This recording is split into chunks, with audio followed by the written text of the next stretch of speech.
eu fosse resumir a carta de Paulo aos Romanos, eu diria o seguinte, que Paulo ele está mostrando o quanto o ser humano precisa de Deus. Por quê? Porque ele quer pregar o Evangelho e ele quer ir para a Espanha. Infelizmente ele acabou não indo para a Espanha. Ele morreu antes, foi decapitado antes. Mas ele tem a intenção de pregar o Evangelho aos gentios e deseja ir para a Espanha. E ele quer inclusive a ajuda da igreja de Roma para ir para a Espanha. E a argumentação dele é não só convencer os romanos da sua necessidade, mas também convencer a igreja de Roma a ajudá-lo a ir pregar o Evangelho no mundo gentílico, a pregar o Evangelho na Espanha. Por quê? Porque o mundo precisa de Deus, o mundo precisa de um Salvador. Então, o argumento do apóstolo Paulo, quando ele escreve a carta de Paulo aos Romanos, ele é um argumento teológico, mas também é um argumento missionário. Vocês sabem disso. Paulo ele demonstra o quanto que o mundo precisa de um Salvador. E o quanto ele precisa pregar o Evangelho na Espanha. Ele vai falar isso lá no início do livro. E aí depois ele então começa a sua argumentação a respeito da necessidade do ser humano do Salvador, tanto judeu quanto grego.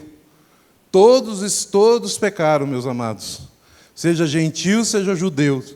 Seja aqueles que estão entregues à própria sorte ou aqueles que se dizem os religiosos, aqueles que acham que não precisam de médicos, aqueles que entendiam que o simples fato de fazer parte de uma religião os trazia a salvação, que confiavam muito em si mesmos. Eles eram os judeus.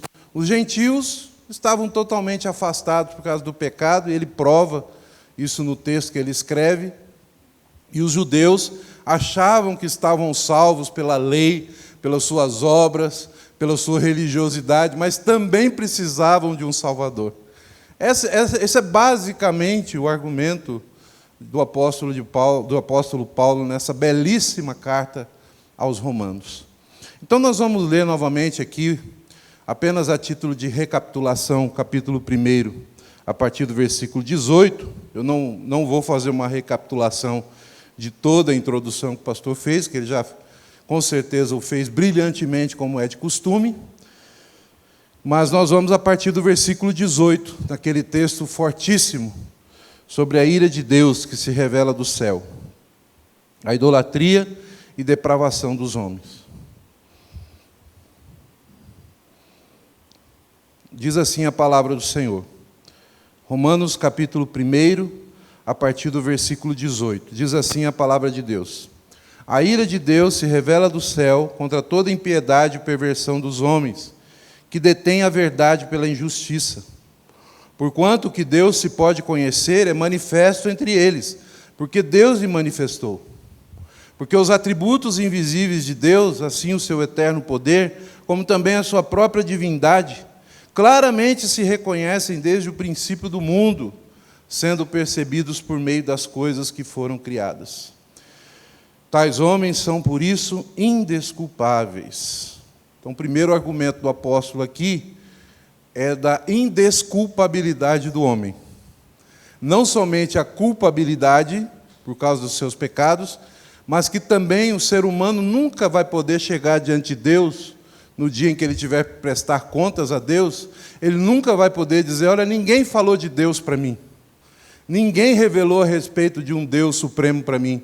Ninguém falou para mim que existia um Deus. Ninguém apresentou para mim uma Bíblia. Ninguém apresentou para mim um Antigo Testamento, um Novo Testamento. Ninguém vai poder dar essa desculpa diante de Deus. Por quê? Porque Deus se revela através das coisas criadas, e isso é absolutamente perceptível.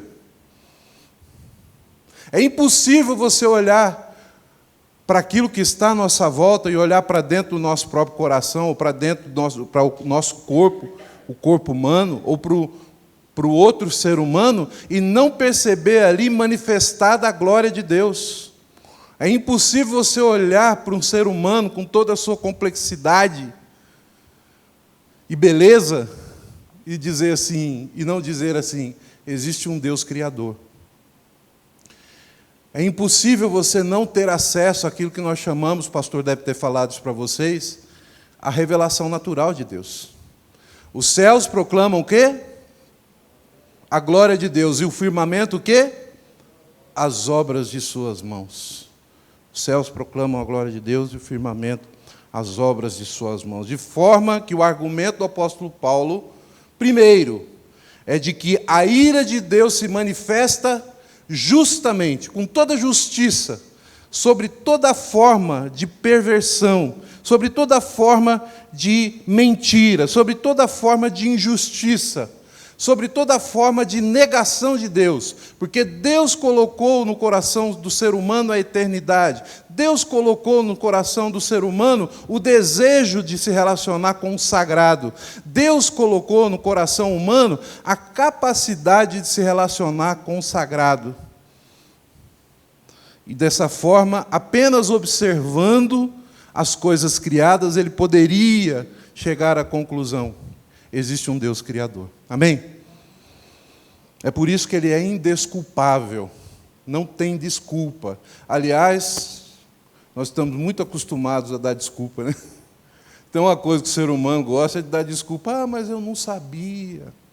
Ah, mas ninguém me falou. Ah, mas a minha família que eu nasci. Ah, não, mas eu nasci lá numa tribo indígena. Ah, não, mas eu não tive acesso. Ah, aquele vitimismo, né? Eu creio que vão aparecer, viu, Miriam, alguns vitimizados diante de Deus, assim, sabe? Acho que vão aparecer no dia do juízo algumas desculpas, assim. E Deus vai falar assim: indesculpável, eu me revelei a você de várias formas, e você virou as costas para mim. É por isso que Paulo diz assim: tais homens, ou seja, tais seres humanos, homem aqui é o gênero humano, tá, gente? Tais homens são por isso que indesculpáveis. Porquanto, tendo conhecimento de Deus, não o glorificaram como Deus e nem lhe deram graças, antes se tornaram nulos em seus próprios raciocínios, obscurecendo-lhes o coração insensato, inculcando-se por sábios, tornaram-se loucos e mudaram a glória do Deus incorruptível em semelhança da imagem do homem corruptível, bem como de aves, quadrúpedes e répteis. Aqui é a idolatria. Por conta dessa negação de Deus, o ser humano, ele tem no seu coração o desejo do sagrado, os sensus divinitatis, ele tem no seu coração o desejo de se relacionar com o sagrado, e ao invés de se relacionar com o seu Criador e de reconhecer a presença do Criador nas coisas criadas, ao invés de se relacionar com o Deus que o criou, ele nega esse Deus. Ele vira as costas para esse Deus, e não somente ele faz isso, ele vira as costas para Deus, ele arruma outros deuses para poder adorar. E aí está a grande depravação da humanidade, aí está o pecado fundamental desde o Éden e desde do Antigo Testamento.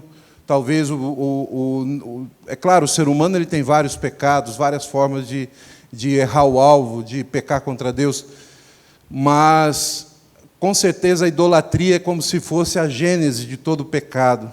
Quando o ser humano ele nega a Deus, ele vira as costas para Deus, e ainda para ofender mais ainda a Deus, na sua loucura, olha só, inculcando-se por sábios, tornaram-se loucos. Na sua loucura, ele não somente vira as costas para Deus, mas ele arruma outros deuses. E aí ele então tem aquilo que Calvino falava, um coração fabricando ídolos o tempo todo, né? O coração humano é uma fábrica de ídolos. É uma fábrica de ídolos. E dessa idolatria do coração procedem todo tipo de pecado, todo tipo de perversão, procede todo tipo de maldade. É isso, meus irmãos, é isso que está dizendo. Então, apenas aqui uma recapitulação daquilo que o pastor Luciano falou na semana passada, sobre A idolatria do homem e a justa punição, o juízo de Deus. Ou seja, aqueles que em tais situações eles estão sobre a ira de Deus. Eles estão sobre o juízo de Deus. Eles estão sobre a justiça de Deus, que é terrível, sobre aqueles que viram as costas para Ele. Mas não somente eles estão sobre a ira de Deus no sentido ativo, no sentido de que um dia Deus os julgará e aqueles que viraram as costas e não foram convertidos no seu coração, eles irão para um lugar de tormento e trevas, eles já estão julgados nesse sentido e irão para esse lugar longe de Deus, que é o inferno. Mas eles também já recebem em si mesmos já a punição. E é interessante, né? Nesse caso aqui, não é uma punição ativa, mas simplesmente Deus os entrega, então, a seu próprio coração. Olha só o que diz. Essas são as consequências. Nós vamos falar sobre as consequências da idolatria hoje. Tá? Nós vamos falar sobre as consequências da idolatria e o quanto o ser humano precisa de Deus, o quanto o ser humano precisa de um Salvador, porque ele não somente se afastou de Deus, está julgado e ele está sobre a ira de Deus e receberá a punição, mas ele já recebe a punição por sua idolatria, quando Deus o entrega à sua própria sorte. Deus não precisa fazer nada com a gente, se Ele não quiser. Viu, Rodrigo? Para Deus nos punir e nós recebermos a punição dos nossos erros, simplesmente é só Deus entregar você ao seu próprio coração. Faz aquilo que você quer. Faz aquilo que você tem vontade. Não é isso que a sociedade fala? Não, eu vou seguir o meu próprio coração. Eu vou fazer aquilo que eu tenho vontade. Vai seguir o seu próprio coração. E aí vem as consequências. Olha só a consequência. E é interessante, a consequência da negação e da idolatria, ela vem justamente sobre a criação de Deus, sobre a coroa da criação, que é o próprio ser humano, e aqui ele vai falar sobre o corpo do ser humano, sobre aquilo que nós fazemos com o nosso corpo. Porque o pecado ele se manifesta através do corpo, mediante não somente a negação de Deus, mas também desfazendo aquilo que Deus fez para a sua própria glória e desfazendo aquilo que Deus fez para o nosso bem. Por exemplo, a sexualidade. O nosso corpo, ele é para a glória de Deus. Essa ideia do feminismo, né? Meu corpo, minhas regras. Não. Meu corpo, regras de Deus.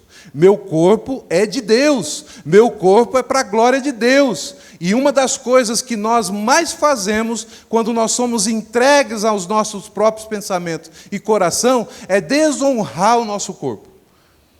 É arrebentar com o nosso corpo. É nos matar aos poucos ou então definitivamente. Olha só. Por isso, versículo 24. A partir daí que é nosso texto hoje. Meu Deus, como é atual. Por isso Deus entregou tais homens à imundícia, pela concupiscência do seu próprio coração. Olha só, entregou o seu próprio coração, para desonrarem o seu corpo entre si. Para desonrarem o seu corpo entre si. Esse desonrar o seu corpo entre si, em primeiro lugar, você já pode pensar em várias coisas. Em várias coisas. Tá? É você denegrir o seu corpo com drogas, é você denegrir o seu corpo com adultério, é você denegrir o seu corpo com prostituição, é você entregar o seu corpo à impureza. Tudo isso desonra os seus corpos entre si. Só que existe uma forma pela qual o apóstolo Paulo vai falar que era algo muito comum já naquela sociedade, e hoje ainda muito mais. Versículo 25. Pois eles mudaram a verdade de Deus em mentira, adorando e servindo a criatura em lugar do Criador, o qual é bendito eternamente. Amém. Aqui ele reafirma, né, a verdade de Deus foi transformada em mentira, e eles adoram e servem a criatura em lugar do Criador. Ser humano, coração humano, uma fábrica de ídolos. Mas olha só o que ele vai mostrar a respeito do que é desonrar. Aonde pode chegar a desonra? Aonde pode chegar a desonra dos corpos? A que ponto o ser humano chega no seu pecado e na sua desonra? Por causa disso, os entregou Deus às paixões infames, porque até as mulheres mudaram o modo natural de suas relações íntimas por outro contrário à natureza. E semelhantemente os homens, também deixando o contato natural da mulher, se inflamaram mutuamente em sua sensualidade, cometendo torpeza, homens com homens, e recebendo em si mesmos a merecida punição do seu erro. Irmãos, claramente aqui, apesar da tentativa dos coletivos LGBTs, né? Apesar da tentativa da militância LGBT existente no mundo inteiro, tentar falar que isso aqui é uma interpretação equivocada das Escrituras, mas a grande verdade é que o texto é muito claro. Irmãos, estou falando aqui como teólogo, como estudioso da Bíblia, como alguém que já leu a respeito dos argumentos dos homossexuais, como alguém que já argumentou muitas vezes. O texto está dizendo exatamente o que o texto está dizendo. O texto está dizendo que uma das consequências de Deus entregar o ser humano aos seus próprios caminhos, ao seu próprio coração, uma das maiores idolatrias que acontece, uma das maiores torpezas, uma das maiores aberrações que acontecem, uma das maiores desonras em que o ser humano é submetido, que ele mesmo se submete, são os relacionamentos homossexuais.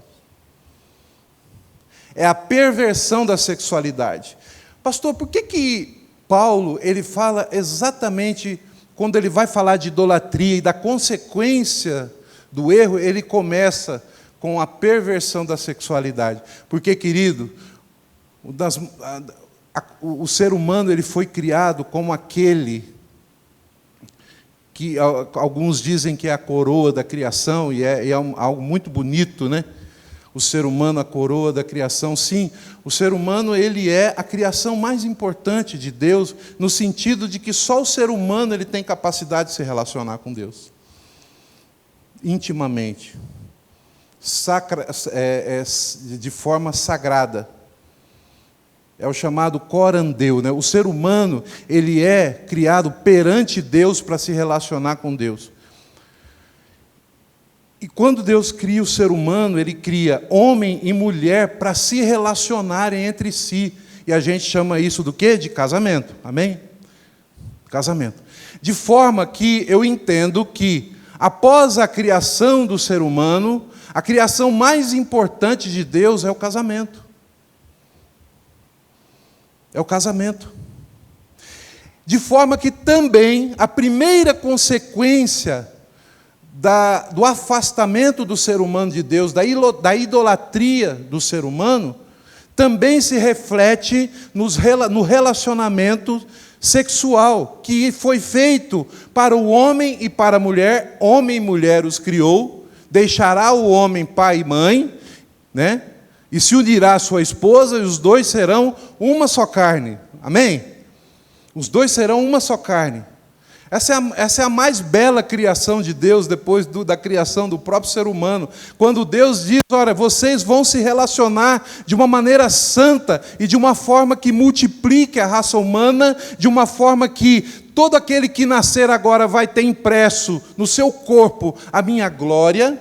Ou seja, a glória de Deus vai ser manifestada em toda a terra pela multiplicação da raça. E esse relacionamento chamado casamento vai ser santo, vai ser bom, vai ser prazeroso e vai acontecer mediante o relacionamento sexual, o prazer sexual, que não só é para a procriação, mas também para o deleite do ser humano. Ou seja, a sexualidade é algo santo, é algo maravilhoso, o casamento é algo santo, é algo maravilhoso, e é justamente aí, nessa criação santa, nessa criação maravilhosa, que é o casamento, que é a família, onde primeiramente o ser humano degrada com o seu coração errado, com o seu coração contaminado pela idolatria. E aí o que ele vai fazer? Não somente ele vai transformar a sexualidade num Deus, ele vai adorar a sexualidade. Olha só, aquilo que foi criado para glorificar a Deus, que é a nossa sexualidade, o ser humano vai transformar num Deus para ser adorado. Porque, meus irmãos, meus amados irmãos, sexo hoje é Deus para a sociedade. Preste atenção nas programações, preste atenção nas propagandas, preste atenção nas novelas. Aliás, não preste, não assista, né? Mas saiba que está ali. Mas veja as séries de televisão. Você não consegue muitas vezes assistir uma série junto com o seu filho adolescente, como eu tenho, que é muito difícil. Tudo gira em torno do sexo, tudo gira em torno da sexualidade e da perversão da sexualidade. Da perversão da sexualidade, do adultério, da prostituição, da infidelidade, de uma pessoa se relacionar com várias, sexualmente falando. Essa é uma das formas, e é a primeira, onde o ser humano desonra o seu corpo na sexualidade.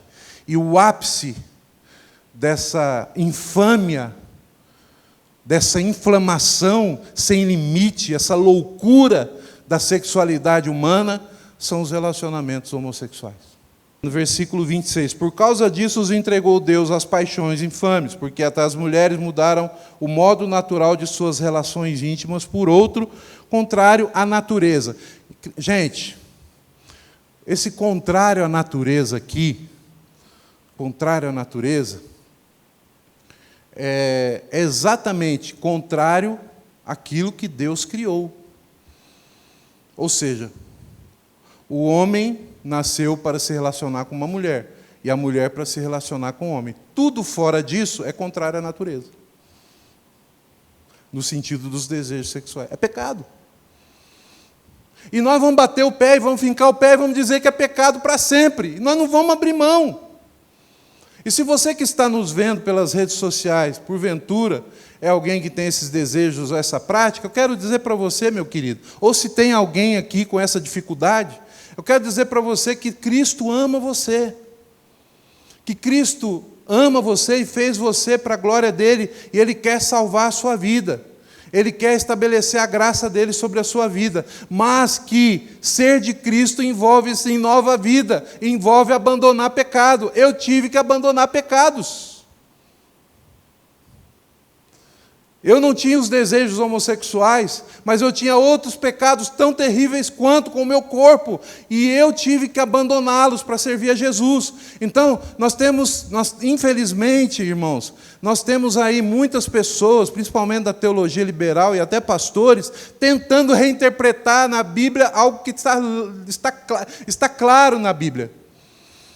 É verdade que a Bíblia tem textos que precisam ser interpretados com mais labor, com mais trabalho, mas não esse. Não esse. Até Pedro disse que às vezes é difícil entender algumas coisas que Paulo fala. Lembra quando ele diz isso? É verdade. O Augusto Nicodemos, ele fala isso claramente no curso de Bíblia dele. Sim, existem textos na Bíblia que são de difícil interpretação, mas a maioria é absolutamente claro como a água. Perversão sexual não é só a homossexualidade ou qualquer outra coisa. É o adultério, é a prostituição, tudo isso é perversão do sexo. Tudo isso é idolatria do sexo. Tudo isso é inflamação da sensualidade. Ou seja, a pessoa ela não está satisfeita com aquilo que Deus deu para ela. O ser humano, querido, no seu pecado, ele é absolutamente insatisfeito.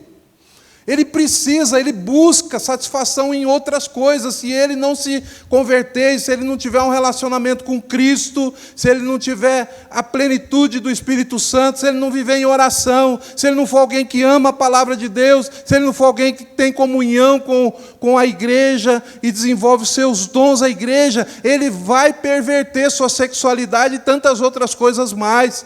Ele vai ser um pervertido sexual em todas as áreas, inclusive na questão do casamento. E aqui a gente tem que lembrar que é toda forma de perversão sexual, de aberração sexual. A gente precisa ter a força de falar assim: hoje eu sou uma nova criatura, hoje já não sou eu mais quem vivo, é Cristo que vive em mim. O convite do Evangelho é um convite de inclusão, sim. É um convite para todas as pessoas, sim. O convite do Evangelho é o convite para todo ser humano na face da terra, sim. É o convite de Jesus Cristo dizendo para a mulher adúltera: olha, ninguém te condenou, nem eu te condeno também. Ou seja, existe graça para você, existe nova vida para você. Para a mulher samaritana: olha, você já teve 5 maridos, mas existe graça para você, existe salvação para você, existe mudança para você. E para a mulher adúltera lá de 1 João capítulo 8, do Evangelho de João, capítulo 8, ele diz assim: eu não te condeno também, agora vá e não peques mais. Ou seja, não volte a viver a vida degradante que você vivia antes. Abandone o pecado. E é interessante, né? Ele não diz assim: olha, agora vá. Depois ela se tornou uma seguidora de Jesus, mas ele não diz assim: agora vá e agora você vai me seguir e você vai viver uma vida santa. Não, ele diz: vá e abandone o seu pecado primeiro. Vá e viva uma nova vida, mas primeiro deixe de fazer aquilo que você fazia. Lute contra isso. Lute contra isso, porque isso vai degradar você, querido. E o texto mostra que a sexualidade desenfreada, degradada, ela é algo tão terrível que ela tem consequências no corpo da pessoa. Ela tem consequências no semblante da pessoa. A pessoa que está em pecado, principalmente em pecado sexual, desonrando o corpo, por quê? Porque é uma idolatria e vai contra a maior criação de Deus depois do ser humano, que é o casamento. Isso tem consequências no corpo, isso tem consequências na alma, isso tem consequências na vida. Isso faz com que a gente viva entristecido, mesmo que, de repente, colocando uma máscara. Mas um dia a máscara cai. E o texto está dizendo assim: olha, até as mulheres mudaram o modo natural de suas relações íntimas por outro contrário à natureza, semelhante aos homens também deixando o contato natural da mulher. Se inflamaram mutuamente em sua sensualidade, cometendo torpeza, homens com homens, e recebendo o quê? Em si mesmos a merecida punição do seu erro. Você tem o pecado através do corpo, né? E recebe já imediatamente também no seu corpo a punição do seu erro. Né? A punição do seu erro. Recebe no seu corpo. Ou seja, o pecado ele também enfeia a pessoa. Nesse sentido, entendeu? Ele degrada fisicamente a pessoa. E quando o texto fala aqui que eles receberam em si mesmo a merecida punição do seu erro, é claro que aqui também está dizendo das consequências sobre o corpo humano do pecado. Nós tivemos aí várias epidemias sexuais. Lembra da AIDS? Agora vai falar que a AIDS é consequência do pecado. Meu Deus, você é linchado em praça pública. Vai falar que a AIDS é consequência do pecado sexual. E é. Tanto do adultério quanto da homossexualidade desregrada, em que a a humanidade se envolveu de uma maneira tão terrível, não é? E a consequência é o quê? São as epidemias. A consequência é no próprio corpo. Então, Deus entrega às pessoas as suas paixões infames e eles recebem em si mesmo a justa punição do seu erro. Não somente vão receber no dia do juízo, mas já recebem aqui, quando Deus os entrega e eles cometem toda sorte de torpeza e eles recebem já em si todo aquele que mergulha no pecado, todo aquele que se envolve com o pecado, todo aquele que nada de braçada no meio do pecado, ele vai receber agora já a punição do seu erro. Fora as punições, fora as consequências espirituais e tudo mais, né? Mas já recebe também as consequências físicas do seu erro. Ok? Está claro para vocês, meus irmãos? Isso aqui? Está claro que a Bíblia diz claramente que o contrário à natureza é a perversão sexual, toda forma de perversão, incluindo a homossexualidade? E que nós vamos pregar isso, em tempo e fora de tempo. Ah, pastor, mas a gente pode ser preso. Nós vamos preso. E quero dizer para você, querido, que vai além de você ser conservador ou de você ser progressista. É Bíblia. Jesus Cristo não é conservador nem progressista. Amém? Jesus Cristo é Cristo. A igreja é de Cristo. Você pode ter um espectro político que você se identifica, mas primeiramente você tem que identificar com a palavra de Deus. Amém? Qual é o espectro político que mais se identifica com a palavra de Deus? Você já estudou sobre isso? É isso.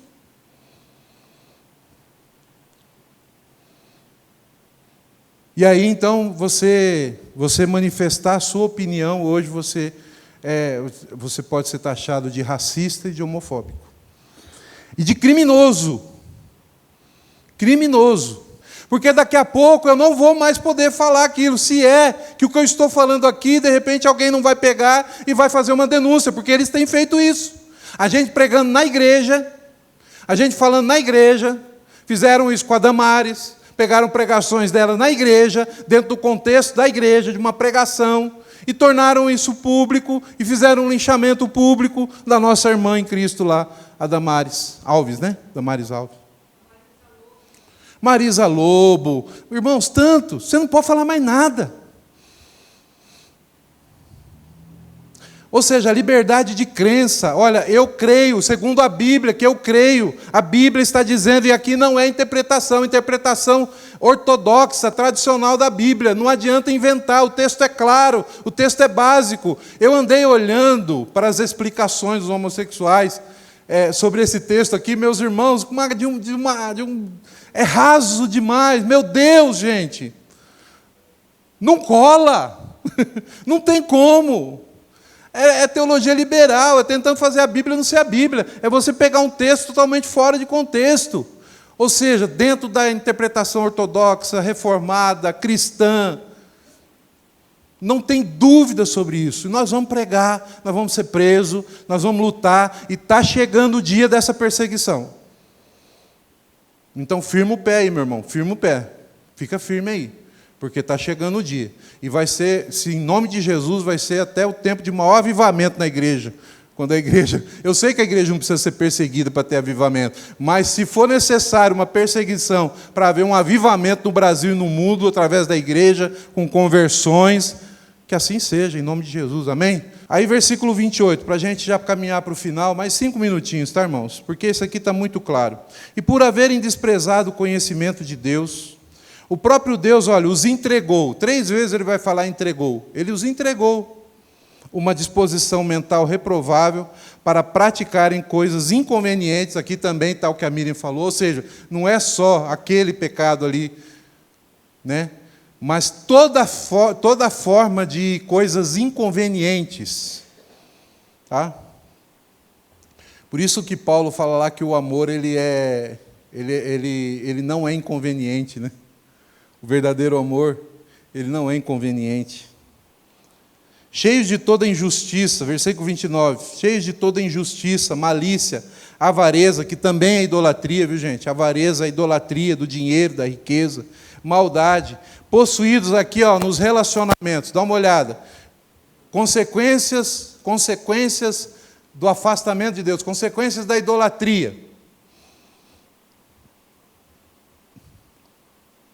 inveja, homicídio, contenda, dolo, ou seja, ficar falando mal do homem, falar mal do outro, né? Calúnia, difamação,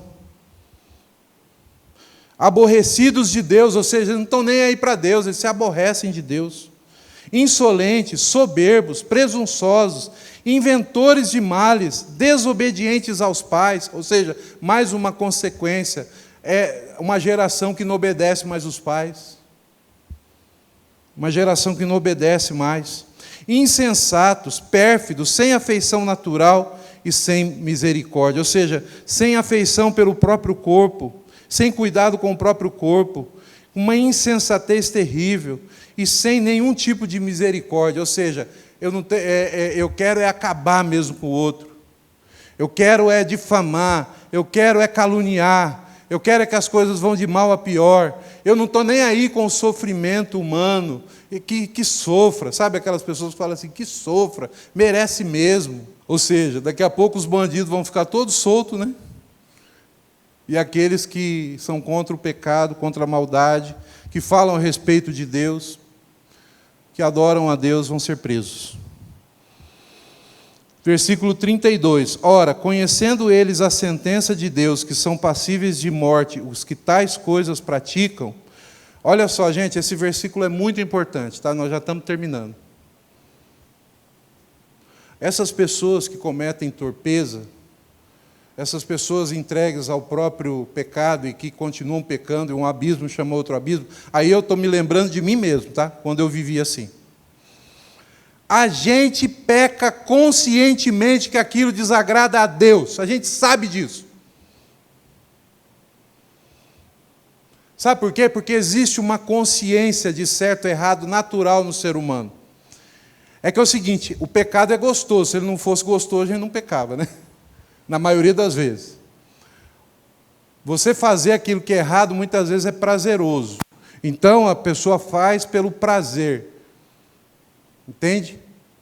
Agora, sim, na consciência dela, na revelação natural, naquela consciência, porque nela, mesmo que ela esteja afastada de Deus, ela tem em si a imagem de Deus, o pecado ele acusa a nossa consciência. Eu me lembro muito bem que quando eu pecava, quando eu vivia, eu não me envolvi com homossexualidade, não me envolvi com drogas, essas coisas, mas vivi uma vida promíscua antes da conversão. Eu me lembro que dentro das minhas atitudes, eu me lembro claramente da minha consciência, me mostrando claramente que Deus não se agradava daquilo. Mas eu não estava nem aí para Deus. Eu pensava, realmente, pai, Deus não está gostando do que eu faço. Mas o importante é que meus amigos gostam, o importante é que a minha turma gosta, o importante é que é gostoso, o importante é o meu prazer, o importante é que eu sou o centro do universo e eu faço tudo para a minha própria glória. Né? Eu sou o dono de mim mesmo. Né?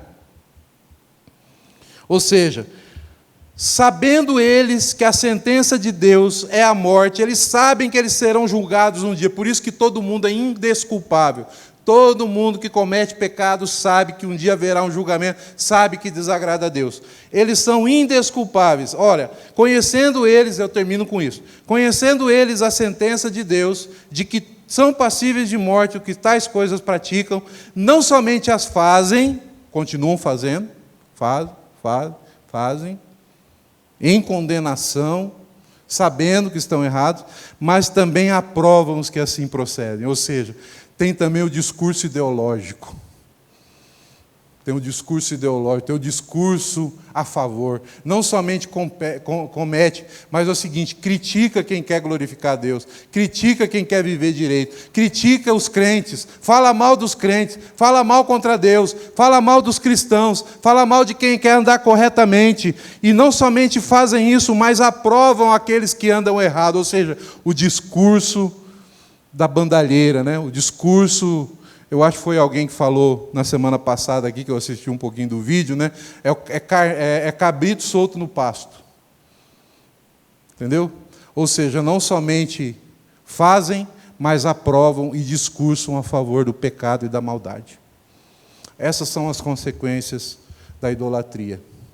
Mas louvado seja o Senhor, que isso também mostra que nós precisamos de um Salvador. Amém? Louvado seja o Senhor, que isso mostra o quanto a gente precisa de Deus. E por último, eu quero dizer para você, e eu termino com isso. Lembra que eu falei lá no início? Que Paulo ele queria mostrar tudo isso, porque ele queria mostrar para os romanos o quão urgente e importante é pregar o Evangelho. E ele queria, inclusive, uma oferta dos romanos para ele ir para a Espanha, para que os romanos ajudassem ele. Eu termino com isso. Irmãos, tudo isso aqui mostra o quanto eu e você precisamos pregar e não podemos nos calar. Amém? Não é briga, tá, gente? Não é ficar brigando aí nas redes sociais, não. É pregar o Evangelho. Às vezes você precisa, né, dar uma argumentadinha. Né? Às vezes até na rede social. Mas eu estou falando de pregar o Evangelho de Jesus. Pregar o Evangelho de Jesus. É urgente e é necessário a gente testemunhar de Jesus diante de tudo isso aqui. Amém? Porque existe salvação e existe esperança para aquele que crê. Amém?